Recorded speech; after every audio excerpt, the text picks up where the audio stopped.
네, 오늘 우리는 이제 로마서 12장 말씀을 배경으로 함께 성도 생활의 교훈을 하시는 그 내용 중에 성도가 교회 생활을 어떻게 해야 할 것인가에 대해서 우리에게 말씀을 해주시고 있는 이 로마서 12장 말씀을 배경으로 해서 함께 은혜를 나눌 것입니다.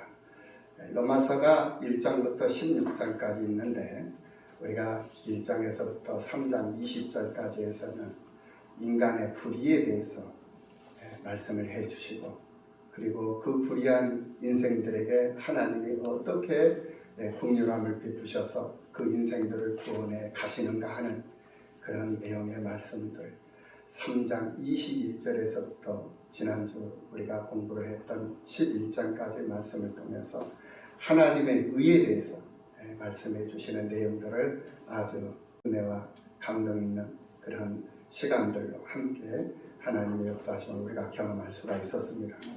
그리고 이제 오늘 12장에서부터 이제 16장에 걸쳐서는 구별하시고 선택하신 당신의 이 백성들을 하나님이 어떻게 인도하시고 보호를 하시며 또 양육하시고 또 성장시켜서 하나님 나라의 군사된 자로 쓰임을 받게 하시는가 하는 그런 내용들, 그 내용들을 성도의 생활교훈으로 이렇게 말씀을 하시는데, 그 첫 번째 생활교훈에서 오늘 12장에서 말씀하시는 그 내용은 구원받은 성도는 반드시 교회 생활을 해야 한다라는 사실을 이 로마서 12장 말씀을 통해서 우리가 확인을 해볼 수가 있습니다.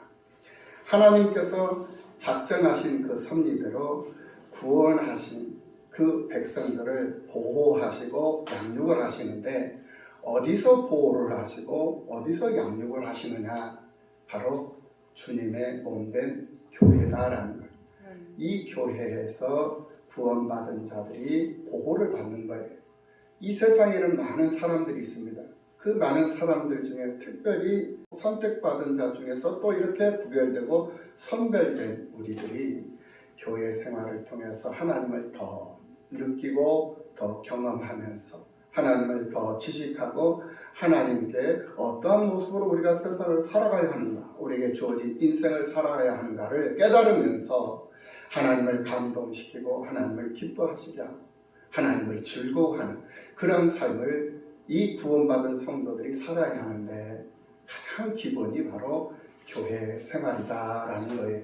그래서 열심히 교회 생활을 하면서 담임 목사님을 통해서 선포되는 말씀, 담임 목사님을 통해서 가르쳐지는 그런 말씀들을 터득하고 그런 말씀들을 잘 배워서 생활 속에 적용을 하고 그러면서 세상을 살아가는 것, 그 과정 속에서 내가 성장을 하는 것.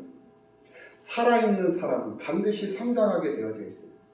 자라게 되어져 있단 말입니다. 모든 생물도 그렇습니다. 죽은 생물은 그대로 그냥 그 상태로 머물러 있다가 그냥 제거됨을 당합니다. 그런데 살아있는 생물은 뿌리를 깊이 내리고 그리고 줄기를 뻗고 또 꽃을 피우고 열매를 맺죠. 그것이 바로 살아있기 때문에 가능한 거예요.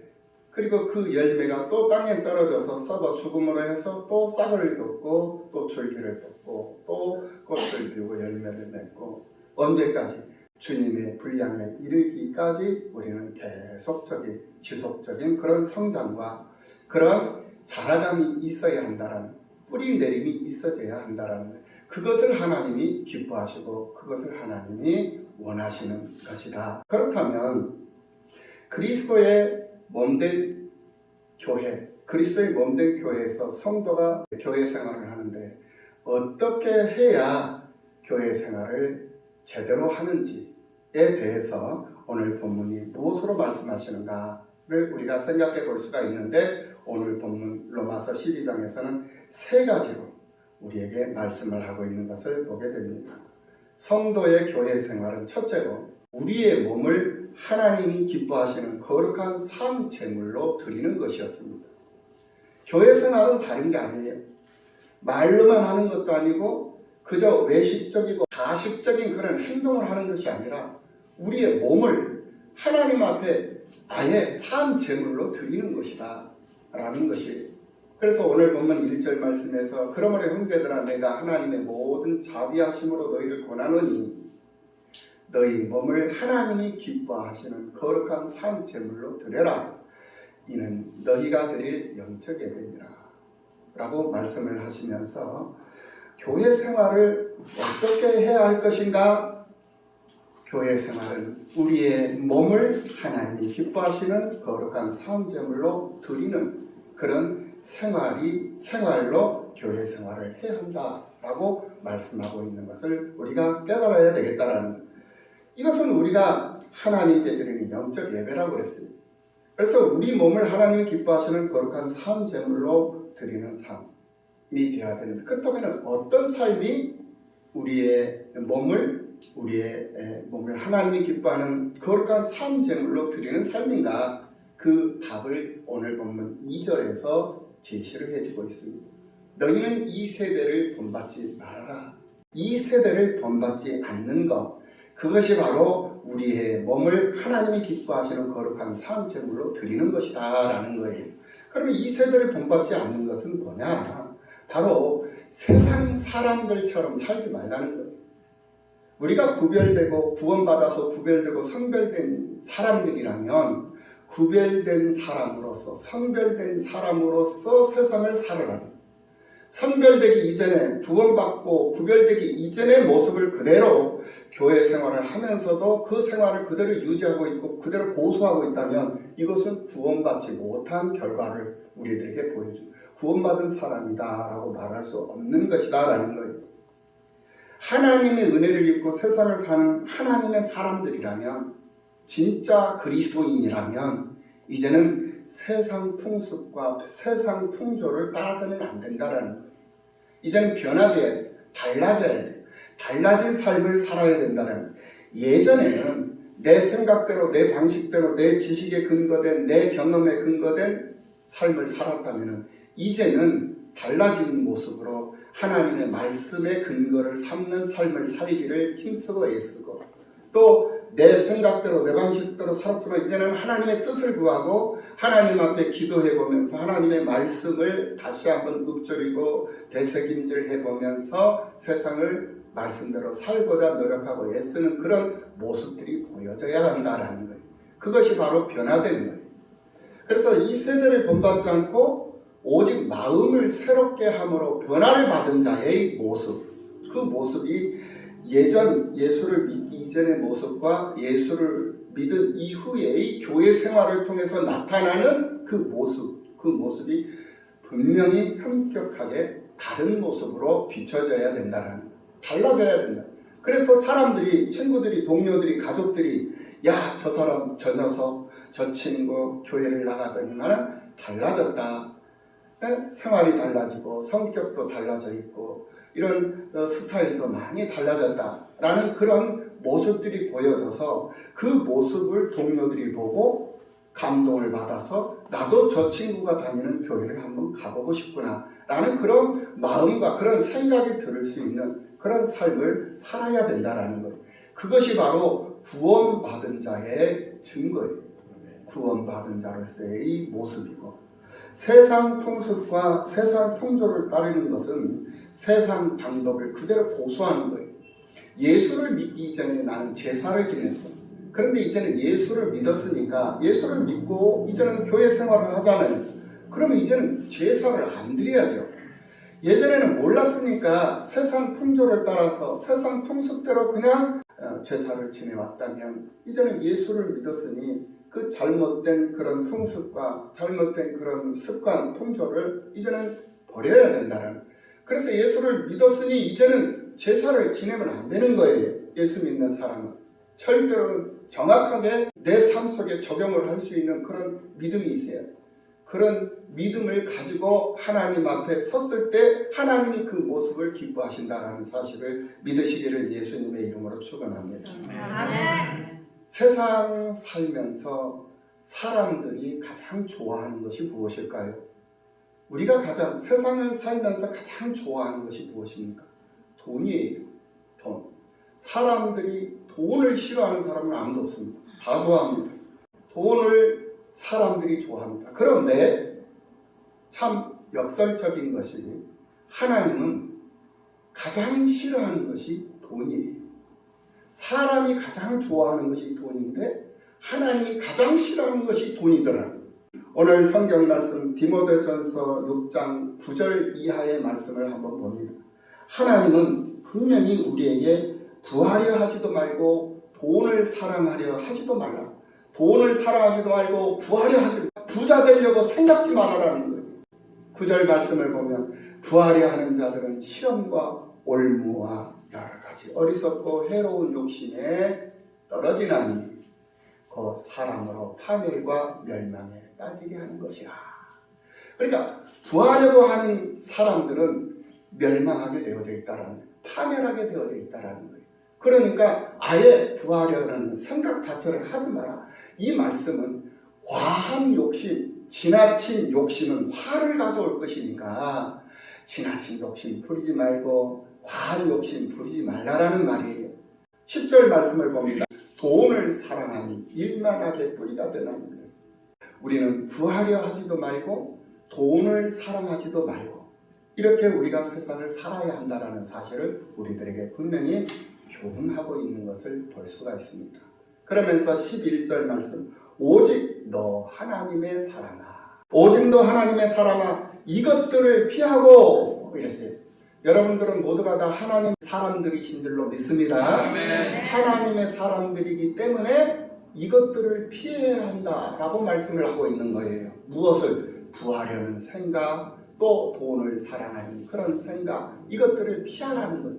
돈을 사랑하고 부하려 하는 것보다 하나님을 우선하는 삶을 살아가는 것이 하나님의 사람들의 삶의 본분임을 분명히 우리들에게 교훈을 해주고 있는 것을 보게 됩니다.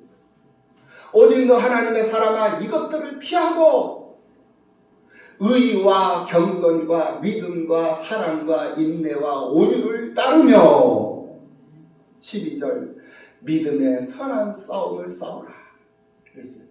믿음의 선한 싸움을 싸우라.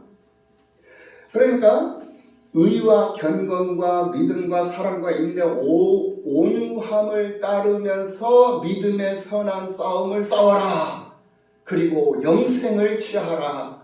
이를 위하여 내가 부르심을 받았고 많은 증인 앞에서 선한 증언을 하였도다. 할렐루야. 아멘. 우리가 하나님 앞에 구별되고 선별되었어요. 왜 우리가 하나님 앞에 구별되고 선별되었습니까? 왜 우리가 하나님 앞에 부름을 받았습니까? 믿음의 선한 싸움을 싸우기 위해서 부름을 받았고 영생을 취하기 위해서 우리가 부르심을 받았다. 우리의 싸울 것은 육체의 정욕을 위한 것이 아니라 우리의 싸울 것은 믿음의 선함을 위한 것이 되어야 한다는 거예요. 그리고 우리는 영생을 취하는 것이 우리의 삶의 목적이 되어야 되고 목표가 되어야 한다는 거예요. 그래서 돈을 사랑하는 것보다 부자가 되는 것보다 더 우선되어야 하는 그 일이 바로 영생을 취하는 일이고 믿음의 선한 싸움을 싸우는 것, 그것이 바로 우리들의 삶 속에서 우선적인 것이 되어야 한다는 것, 그것에 관심을 더 가지고 세상을 살아야 한다는 것, 그렇게 삶을 살아가는 것이 바로 우리의 몸을 하나님이 기뻐하시는 거룩한 산제물로 드리는 삶이다라는 것. 그리고 오직 마음을 새롭게 함으로 변화를 받는 것이었어요. 오직 마음을 새롭게 함으로 변화를 받는 것이 우리 몸 하나님이 기뻐하시는 거룩한 산제물로 드리는 것이었다는 마음을 새롭게 함으로 변화를 받는다라는 이 말씀에서 이 변화는 스스로의 변화가 아니에요. 스스로의 변화가 아니라 다른 존재에 의한 변화를 말하는 것입니다. 그래서 순간적인 어떤 그런 변화가 아니라 그 변화는 계속적이고 지속적이고 또 연속적인 그런 변화를 말하는 것입니다.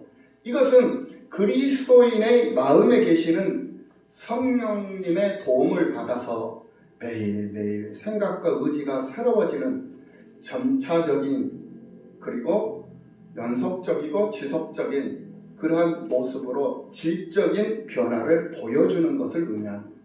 그래서 하나님의 선하시고 기뻐하시고 온전하신 뜻이 무엇인지 분별하도록 하는 것, 그것이 분별하면서 사는 것, 그것이 바로 우리의 몸을 하나님이 기뻐하시는 거룩한 산 제물로 드리는 삶이었다라는, 다시 말씀을 드립니다. 예수를 믿기 전에는 조상 대대로 물려오는 제사를 지냈어요. 그런데 예수를 믿은 지가 이제 한 해 뒤에 지나면서 스스로 내가 변화되고 삶의 질이, 내용이 이제 예수 그리스도를 향한 삶으로 바뀌어지니 이제는 제사도 드리지 않고, 그리고 어떤 상황, 어떤 조건 속에서도 하나님을 우선을 하는 그런 삶의 모습으로 바꿔지더라는 거예요. 그 삶이 바로 하나님이 기뻐하시는 삶이요, 하나님이 원하시는 삶이요, 하나님 앞에 온전한 믿음의 사람으로서의 삶의 모습이다라는 거예요. 이런 자신의 모습을 하나님께서 보시고 하나님이 기뻐하신다라는 거예요. 그런데 만약에 이런 변화가 없다, 예수를 믿은 지 1년, 2년, 3년이 지나면서 몇 해가 지났음에도 불구하고 아직도 집에서 제사를 지내고 있다, 이런 변화되지 않는 그 옛 모습이 그대로 있다면 하나님이 그 모습을 보시고 과연 기뻐하시겠나, 이것을 생각해 보시라는 거예요. 우리가 피할 것은 세상 풍습과 풍조라고 분명히 말씀을 하고 있는데, 아직도 세상 풍습과 세상 풍조를 쫓고 집안에서 제사를 지낸다면 그 사람은 하나님께서 어떻게 생각하시겠는가, 한번 스스로를 되돌아볼 수 있는 이 시간이 되었으면 좋겠다는 생각을 해봅니다. 찬송가 94장, 우리가 잘 알고 있는 주 예수보다도 귀한 것은 없네, 이 세상 부귀와 바꿀 수 없네, 영축은 내 대신 돌아가신 그 놀라운 사랑이 잊지 못해, 세상 즐거움 다 버리고 세상 자랑 다 버렸네. 이런 찬송가 가사처럼 우리가 세상을 살면서 예수님보다 더 귀한 분은 없다라는 고백이 내 삶 속에서 늘 노래되어지는 그런 삶이 바로 우리의 몸으로 거룩한 산제사를 드리는 삶이라는 사실을 여러분들이 깨달으시고, 오직 예수님만 노래하는 그러한 여러분들의 삶이 다 되시기를 예수님의 이름으로 축원합니다. 그리고 오늘 보면 3절에서 마땅히 생각할 그 이상의 생각을 품지 말아라 라고 말씀을 하고 있는 것을 보게 됩니다. 오버하지 말라는 거예요. 앞서지도 말고 뒤처지기도 말라는 말이에요. 교회 생활을 하면서 교회에서만큼은 담임 목사님, 하나님께서 세워주신 담임 목사님과 함께 담임 목사님이 기준이 된 삶을, 교회 생활을 행하라는 거예요. 담임 목사님의 생각보다 앞서버리면 안 돼. 앞서가 버리면 안 된다. 그리고 담임 목사님이 생각하고 이끌어가는데 뒤처져서도 안 된다는 거예요. 그래서 담임 목사님이 가자 하면 함께 가고, 담임 목사님이 서자 하면 함께 서는 거예요. 그것이 바로 하나님이 기뻐하시는 교회 생활인 거예요. 그래서 모든 이 하나님의 보호처는 이 땅에 세워져 있는 성도들, 구원받은 성도들이 신앙생활하는 처소, 즉 교회들이, 하나님께서 많은 교회들을 세워주시고 그 교회를 담임하는 목사님을 하나님께서 세워주신 거예요. 그럼 각 교회마다 담임하시는 목사님이 계셔요. 물론 담임하시는 그 목사님을 보조하시고 협력하시는 여러 또 부목사님들, 협력 목사님들, 보조하시는 목사님들 다 계시지만, 어쨌든 모두가 다 담임 목사님이 중심이 되어져 있는 거예요. 그 담임 목사님이 모자란 사람일 수도 있고, 담임 목사님이 장애인일 수도 있습니다. 담임 목사님이 말을 제대로 못하는 어버벙하는 그런 사람일 수도 있어요. 담임 목사님이 지식이 부족한 사람일 수도 있고, 담임 목사님이 눈이 잘 보이지 않는 사람일 수도 있어요. 어떤 사람이든 하나님께서 세워주신 그 담임 목사, 그 교회의 담임 목사, 그 교회를 다니는 성도라면 그 교회 그 담임 목사님과 함께 할 수 있는 사람이 되어야 된다는, 그것이 바로 성도의 올바른 교회 생활이다라는 거예요. 그래서 하나님께서 각 지역마다 다 교회를 세워주신 이유가 있는 거예요. 4절 말씀에서 우리가 한 몸에 많은 지체를 가졌으나 모든 지체가 같은 기능을 가진 것이 아니다 라고 했어요. 이 교회는 주님의 몸이에요.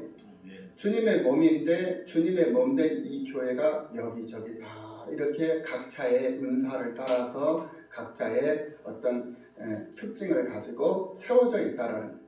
그러면 그 교회를 하나님께서 어떤 분은 이 교회로 보내셨고 어떤 분은 이 교회로 보내셨고 각자 하나님께서 은혜를 따라 다 교회를 보내셔서 그 교회를 섬기도록 하셨어요. 그리고 또 그 교회를 열심히 섬기다가 또 어떤 직장 문제로 또 이전을 하게 되고 이사 문제로 또 여러 가지 그런 상황과 형편의 문제로 또 다른 교회로 또 옮길 수 있습니다. 이 교회에 가서 열심히 또 이 교회에 필요한 역할을 해주고 또 저 교회로 하나님 보내시면 또 저 교회에서 또 필요한 역할을 열심히 하고 그래서 각자 주어진 처소에서 맡겨주신 그런 재단마다 그 재단에 맞는 역할을 하면서 하나님 앞에 쓰임을 받고 그리고 하나님의 영광을 드러내고 하나님의 나라를 이 땅 위에 세워가는 일에 쓰임을 받는 거예요. 그것이 성도의 역할인 거예요. 그런데 어렸을 때부터 조상적부터 한 교회를 계속 섬겨오는 사람들도 있습니다. 물론 그것도 나쁜 것은 아니에요.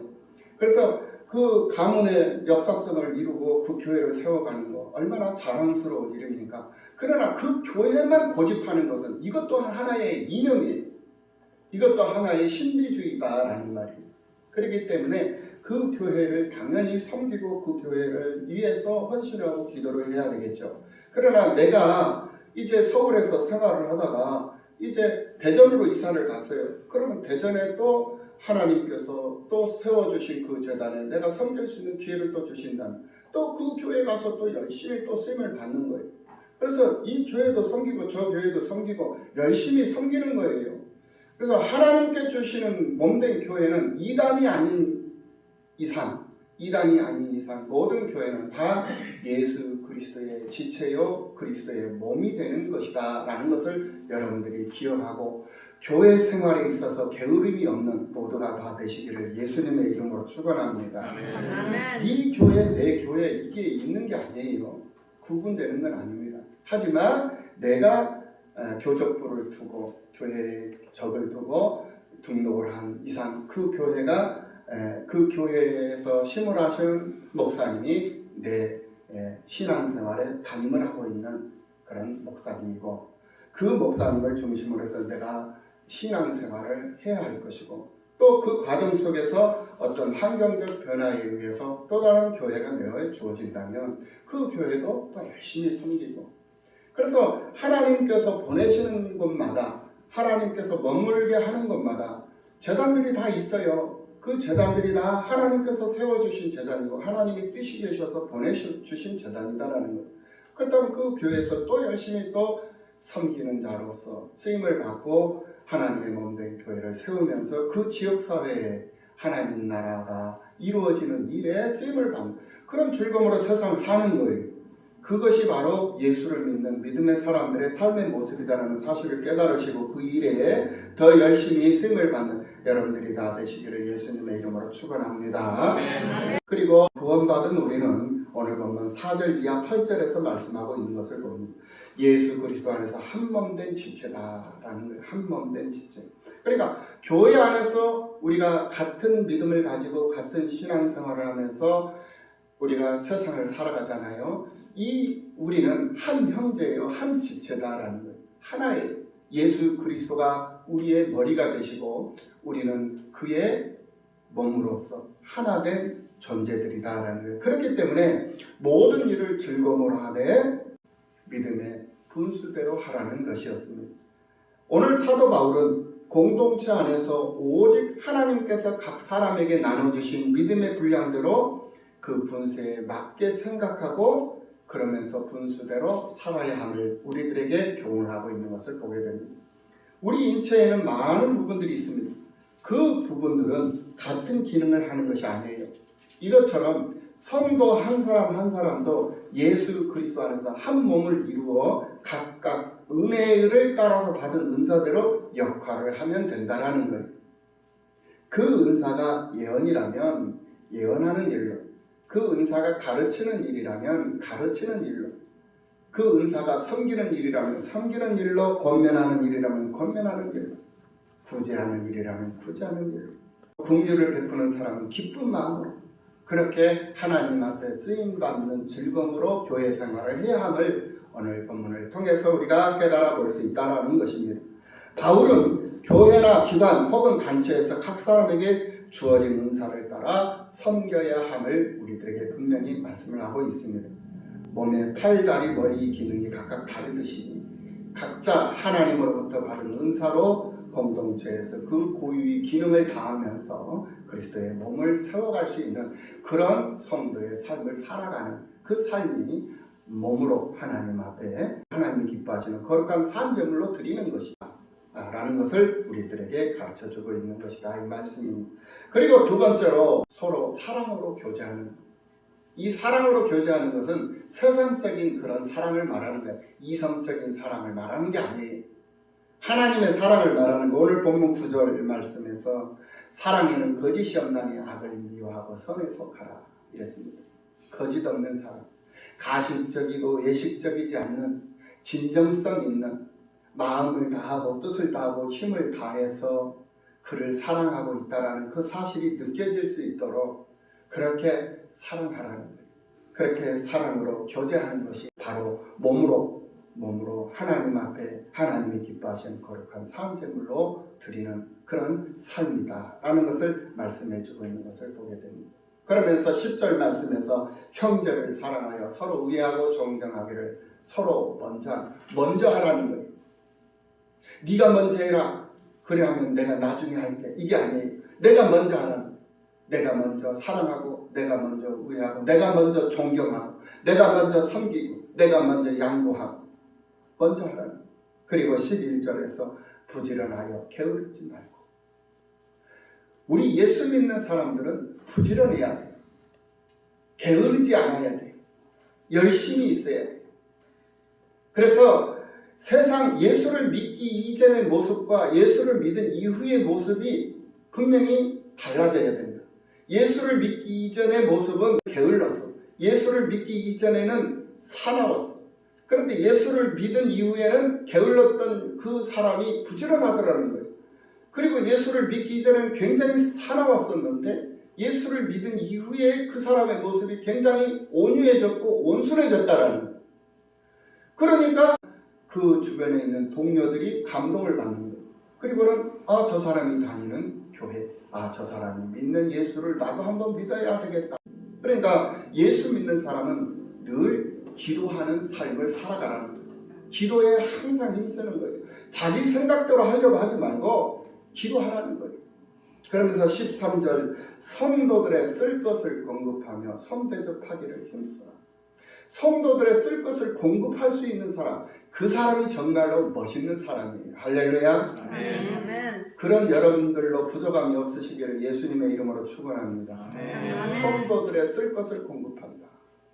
같이 교회 생활을 하는데 어떤 사람은 늘 받으려고만 하는 사람들이 있어. 그건 잘못된 거예요. 받으려고만 할 것이 아니라 늘 베풀려고 하는 그런 스타일로 이제는 바뀌어져야 돼요. 예수를 믿기 이전의 모습 그리고 예수를 믿은 이후의 모습이 달라져야 된다. 그래서 성도들에게 필요한 것이 무엇인가 이것을 돌아보는 그런 모습도 하나님이 기뻐하시는 모습이다라는 사실을 알고 성도들이 쓸 것이 무엇인가를 돌아보면서 살펴서 공급해 줄 수 있는 성도, 그리고 손대접하기를 힘쓰라. 늘 상대방을 대접할 수 있는 그런 아량, 그런 마음을 가지고 세상을 살 수 있는 그 사람이 정말 멋지게 하나님 앞에 쓰임받는 사람이고 교회 생활을 제대로 하는 그런 믿음의 사람, 구원받은 자의 모습이다라고 우리가 정리를 해볼 수가 있습니다. 그러면서 14절 말씀에서 핍박자에 대해서 말씀을 하시고 15절에서 18절까지에서는 성도 간에 서로 마음을 같이 해야 하고 원수 갚음에 대해서 네가 원수 갚으려고 하지 말아라. 그거마저도 하나님께 맡겨라. 그리고 하나님께 맡기고 너는 마음을 다해서 원수를 사랑하는 마음, 원수까지도 품을 수 있는 그런 마음을 가지고 21절 마지막 절에서 악에게 치지 말고 선으로 악을 이기라 라고 말씀을 하고 있는 것을 보게 됩니다. 정리를 해봅니다. 첫째로 우리의 몸을 하나님이 기뻐하시는 거룩한 산제물로 드리는 것, 그것이 바로 성도가 교회 생활을 바르게 제대로 하는 그러한 삶의 모습이었습니다. 두 번째로 우리가 해야 할 것이 무엇이었느냐? 서로 사랑으로 교제하라는 거예요. 사랑으로 교제하라. 예배의 요소 중에 가장 중요한 것이 뭐였느냐? 바로 교제. 그러니까 5대 요소예요. 5대 요소. 그 교제가 들어가는 그 순간부터 예배의 완성이 이루어지는 거예요. 그러니까 반드시 예배는 교제가 있어져야 된다. 말씀이 있고 기도가 있고 찬송이 있고 드려진 봉헌이 있으면 그 봉헌 이후에 우리에게 필요한 요소가 바로 교제다라는 거예요. 교제. 이 교제는 바로 나눔이요 섬김입니다. 이 나눔과 섬김이라는 이 교제는 바로 세상적인 것을 나누고 섬기는 게 아니에요. 이런 섬김을 말하는 것이 아니라 바로 나눔과 섬김은 예수 그리스도를 나누고 예수 그리스도를 섬기는 것을 의미합니다. 예수 그리스도의 피를 나누고 예수 그리스도의 살을 나누고 예수 그리스도를 섬기는 그 모습이 바로 진정한 교제의 의미다라는 말이에요. 교제다라는 거예요. 이것을 분명히 여러분들 알고 여기에는 반드시 나눔에는 성찬이 들어가요. 그러니까 예배를 드린다라는 것은 바로 성찬이 주어지는 거예요. 성찬. 성찬이라는 것은 포도주를 마시고 떡을 떼는 것도 물론 성찬입니다만은 바로 교제다라는 거예요. 예수 그리스도의 살과 피를 나누는 예수 그리스도의 살과 피가 뭡니까? 바로 하나님의 말씀입니다. 오늘 예배를 통해서 강단에서 선포된 이 말씀이 성도들의 삶 속에서 성도들 간에 서로 교제를 통해서 나누어지고 서로 섬겨지고 서로 교제를 통해서 이루어지는 것. 그것이 바로 예배의 완성이 되는 것이다라는 것. 이것을 여러분들이 기억을 하고 이 첫 번째 다시 말씀을 드립니다. 첫 번째는 우리 몸을 하나님 기뻐하시는 거룩한 산제물로 드리는 것이었고 두 번째는 서로 사랑으로 교제하는 것이었고 세 번째 마지막이 뭐였나요? 오늘 보면 21절 말씀 악에게 치지 말고 선으로 악을 이기는 것. 이것이 바로 교회 생활의 3대 원리였다라는 거예요. 그래서 오늘 로마서 12장에서 우리에게 말씀하시는 이 교회 생활, 성도의 교회 생활의 원리는 세 가지였습니다. 다시 정리를 합니다. 첫째, 우리 몸을 하나님 기뻐하시는 거룩한 산제물로 드리는 것이었고 두 번째로 서로 사랑으로 교제하는 것이었고 세 번째로 악에게 지지 말고 선으로 악을 이기는 것이었다. 아멘. 이 사실을 여러분들 분명히 기억하시고 교회 생활에 있어서 부족함이 없는 여러분들의 신앙생활이 다 되시기를 예수님의 이름으로 축원합니다. 기도하시겠습니다.